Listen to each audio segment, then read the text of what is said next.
Are you ready to master the art of crafting emails and messages with the right tone? This lesson will guide you through the essentials of writing clear and professional communications. Let's explore how to convey the right tone for every situation.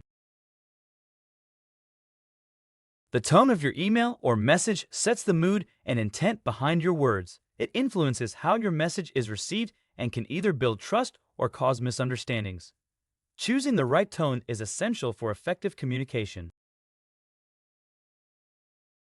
Tone depends on context. Emails and messages can have different tones, such as formal, informal, friendly, assertive, or apologetic. Selecting the appropriate tone depends on your relationship with the recipient and the context of your message.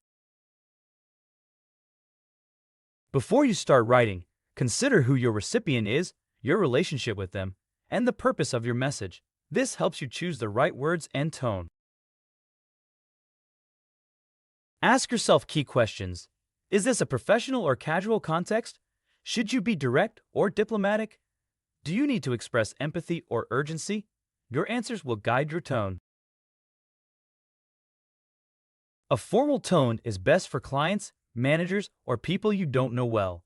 Use polite and respectful language and avoid slang or contractions to maintain professionalism. An informal tone works well with colleagues or friends. It's friendly and conversational, but you should still be respectful to keep communication effective. A friendly tone uses warm greetings, positive language, and encouraging closing statements. This makes your message inviting and helps build rapport. An assertive tone means stating your needs clearly and confidently without being aggressive. This helps you communicate your message effectively while respecting others. When you need to apologize, use a sincere and apologetic tone. Take responsibility for mistakes and, if possible, offer solutions to resolve the issue. Choose your words carefully.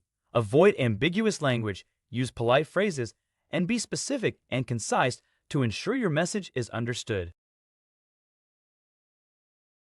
A good subject line sets expectations for your email. Make it clear, relevant, and brief, and ensure it reflects the tone of your message. Start and end your message with appropriate greetings and closings.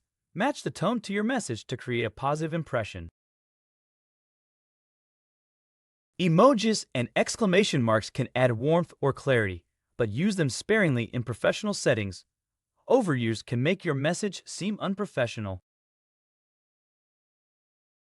To avoid misinterpretation, always reread your message before sending. Check for any unintended tone and ask for feedback if you're unsure. Here's an example. A formal tone might be, "Dear Mr. Smith, I would like to," while an informal tone could be, "Hi John, just wanted to let you know." Notice the difference in language and structure. A friendly tone might say, "Hope you're having a great day." An assertive tone would be, "I need the report by Friday, please." Both are polite, but the intent and style differ. When addressing sensitive topics, be empathetic and use gentle language. Avoid blaming or using harsh words to maintain a respectful tone. Review and edit your message to ensure the tone is appropriate.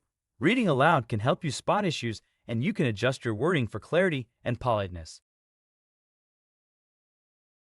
Use this quick checklist. Know your audience, match your tone to the context, be clear and respectful, and always review before sending. Try this activity. Rewrite a simple message in different tones: formal, informal, friendly, and assertive. Compare the impact and reflect on which is most effective for each situation. In summary, the tone of your emails and messages shapes how your message is received. Choose your words carefully and always review for clarity and intent. Now, practice writing messages with different tones and apply these tips in your daily communication. When you're ready, continue to Lecture 19. Common mistakes in written communication.